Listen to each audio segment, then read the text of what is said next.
Okay, so let's start lecture 13।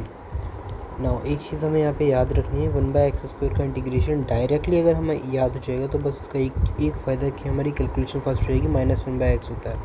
Now जो मैं उस टाइम पे बात कर रहा था कि ग्राफ से हम इंटीग्रेशन निकाल सकते हैं।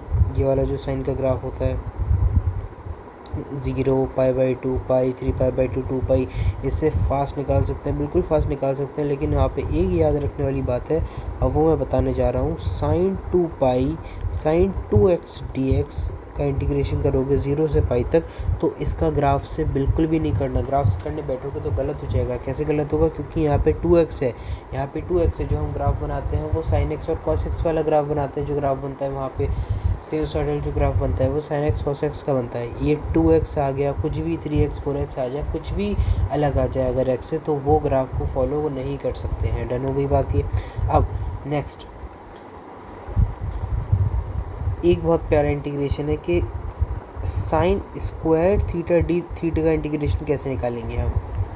यस, इसका इंटीग्रेशन निकालना थोड़ा सा पेचीदा है। काफ़ी सारे बच्चे से निकालने बैठ जाएंगे कि साइन स्क्वायर का साइन थीटा का होल क्यूब डिवाइड बाय 3, इससे आंसर आ जाएगा। नहीं, वैसे नहीं होगा। क्यों नहीं होगा?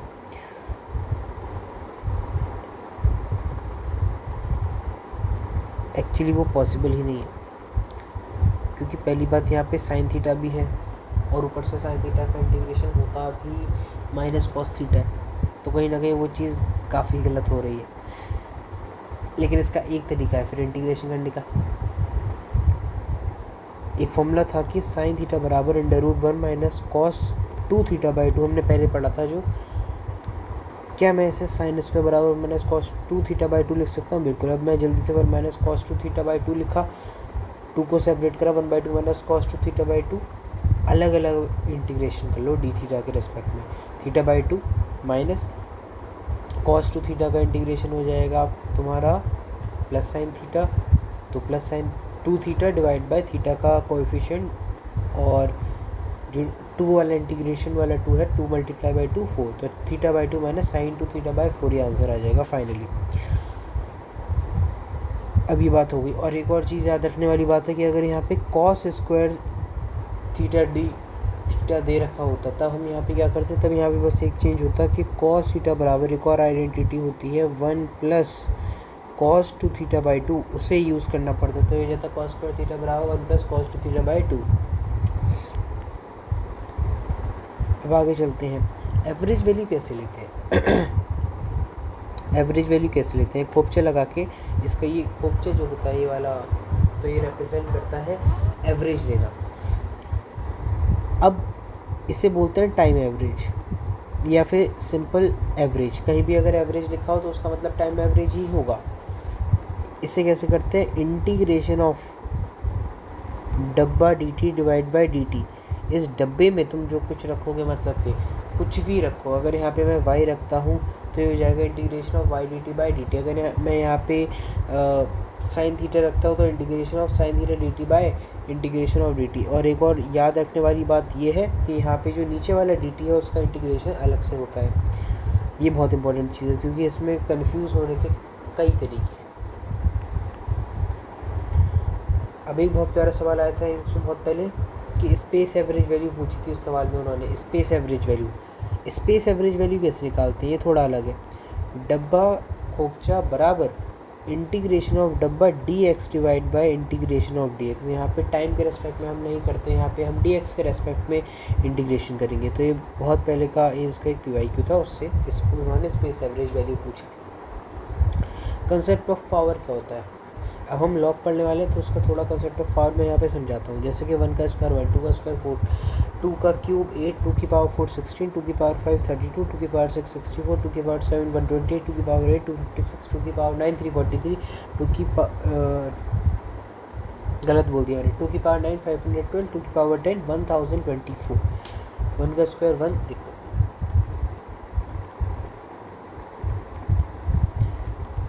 2 की पावर 4 16, 2 की पावर 5 32, 2 की पावर 6 64, 2 की पावर 7 128, 2 की पावर 8 256, 2 की पावर 9 512, 2 की पावर 10 is 1024। अब हो गया।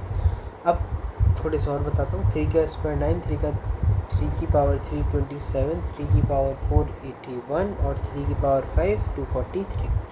4 का स्क्वायर 16, 4 की पावर 3 64, 4 की पावर 4 256। 10 का स्क्वायर सब जानते हैं 100, 10 का क्यूब 1000, 10 की पावर 4 40।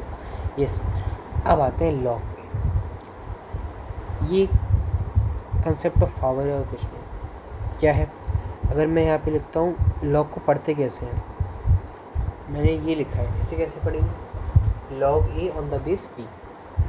ठीक है, ये जो ए है ये हमारा रिजल्ट होता है। मान लो एक्स है, log a on the base b बराबर एक्स, तो ए जो है हमारा वो यहाँ पे रिजल्ट है, एक्स हमारी पावर है, और बी जो बेस में लिखा है वो बी का मतलब है कि उस बेस की पावर अगर मैं एक्स लगाता हूँ तो मेरा रिजल्ट आता है। मतलब मैं कहना क्या चाह रहा हूँ, बी की पावर एक्स बराबर ए, बस। और ये जो मैंने करा ये एंटी लॉग है।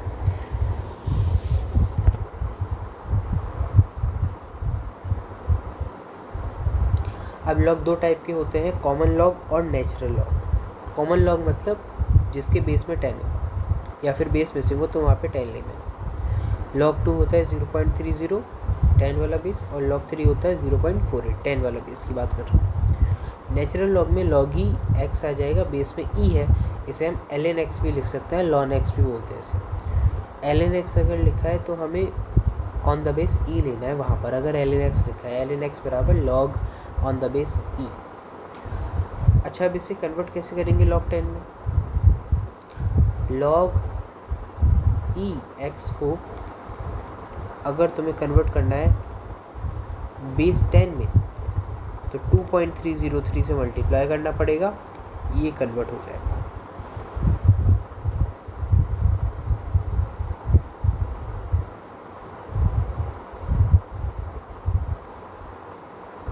अब रूल्स पढ़ते हैं हम लोग की, कुछ प्रॉपर्टीज़ हैं। पहला रूल है कि अगर बेस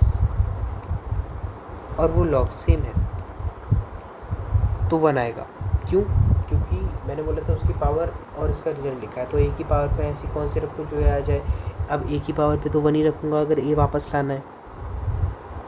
रूल 2 आता है, लॉग 1 ऑन द बेस ई। जब भी कभी ऐसे लिखा हो तो सिंपल वो मुझसे ये पूछना चाह रहा है कि मैं ए की पावर ऐसी क्या रखूँ कि 1 आ जाए। तो ए की पावर पे तो एक ही चीज़, मैं एक ही नंबर रख सकता हूँ जिससे 1 आ जाए, 0। तो ए की पावर 0 बराबर 1। ठीक है, बहुत बढ़िया।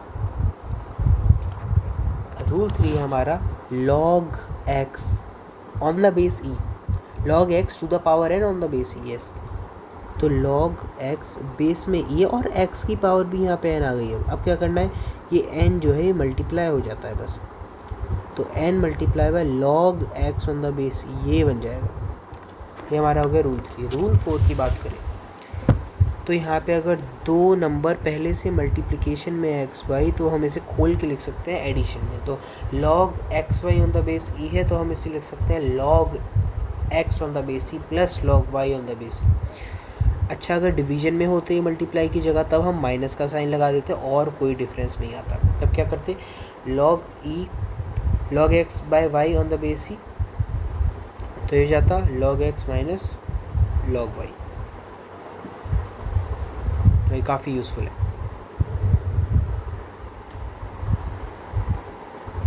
अब रूल 6 की बात करें तो एंटी लॉग कैसे लेना है। मान लो log x on the base z बराबर वाई लिखा है, तो जेड की पावर वाई बराबर एक्स होगा यहाँ पे, बस यही है एंटी लॉग। मतलब एंटी लॉग हम पहले से जानते थे बिल्कुल। रूल 7 की बात करूँ तो log x on the base e की पावर है ना, अब यहाँ पे ध्यान से ये वाली चीज़, लॉग एक्स, लेकिन यहाँ पे एक्स की पावर एन नहीं है, यहाँ पे बेस की पावर ही एन है। तो क्या करेंगे कि मल्टीप्लाई में लाएंगे वैसे करके, नहीं। अब ये मल्टीप्लाई तो होगा लेकिन 1/n के तौर पे होगा, डायरेक्ट n के तौर पे नहीं। n के तौर पे जब होता जब ऊपर वाला जो मेन जो टर्म का लॉग बना है उसकी पावर होती है अगर n, तो 1/n multiply by log x on the base, ये बन जाएगा। सिंपल है ये तो बहुत।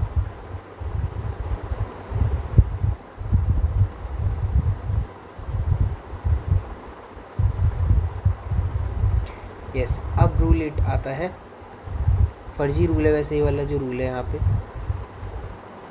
Log x on the base y बराबर होगा 1/log y on the base x। मतलब कि उल्टे हो जाएंगे। और रूल लाइन तो वही है, बस मल्टीप्लाई करने यहाँ पे ले आए कि log x on the base y को तो मल्टीप्लाई करोगे log y on the base x तो 1 आएगा। बाइनोमियल थ्योरम क्या होती है, जैसे कि आज आप प्रूफ करते हैं, रुक जाओ। a प्लस बी का होल स्क्वायर सब जानते हैं, square plus b square plus 2ab, ठीक है, पहले से सब जानते हैं। अगर मैं यहाँ पे लिखता हूँ 1 प्लस एक्स का होल स्क्वायर, तो हम इसे लिखेंगे 1 प्लस 2 इंटू 1 इंटू एक्स, तो 2x प्लस एक्स स्क्वायर हो जाएगा। लेकिन मान लो अगर मेरी ये जो x है ये 1 से बहुत बहुत बहुत छोटी वैल्यू आ रही है, बहुत छोटी वैल्यू, तो अगर कोई 1 से पहले से बहुत छोटी वैल्यू है और अगर उस छोटी वैल्यू का भी मैं स्क्वायर करूँगा तो वो तो और छोटी हो जाएगी। अगर वो 1 से पहले ही बहुत छोटी है, 0.000001 है, उसका मैं स्क्वायर कर दूँ तो वो तो और छोटी हो जाएगी, तो वो बिल्कुल नेग्लिजिबल हो जाएगी। तो इतनी नेग्लिजिबल हो जाती है कि वहाँ से इजाद होता है बाइनोमियल थ्योरम।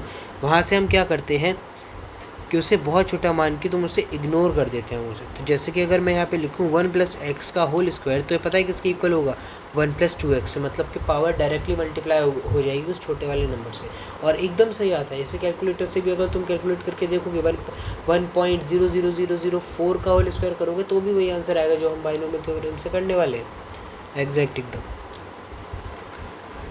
अब एक चीज़ लेकिन इसमें ध्यान रखनी है बाइनोमियल थ्योरम में, जो कि बच्चे ज़्यादातर गलती करते हैं, कि अगर मान लो मैं यहाँ पे 2.0001 का होल स्क्वायर करता हूँ तो वापस से वो बच्चा 2 नीचे ला के 2 प्लस 0.001 इंटू 2 प्लस 2.002 लिख देगा।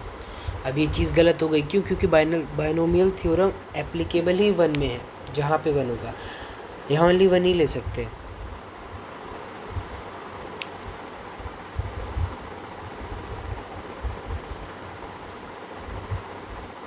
यस, तो हमारे यहाँ पे लेक्चर डन होता है।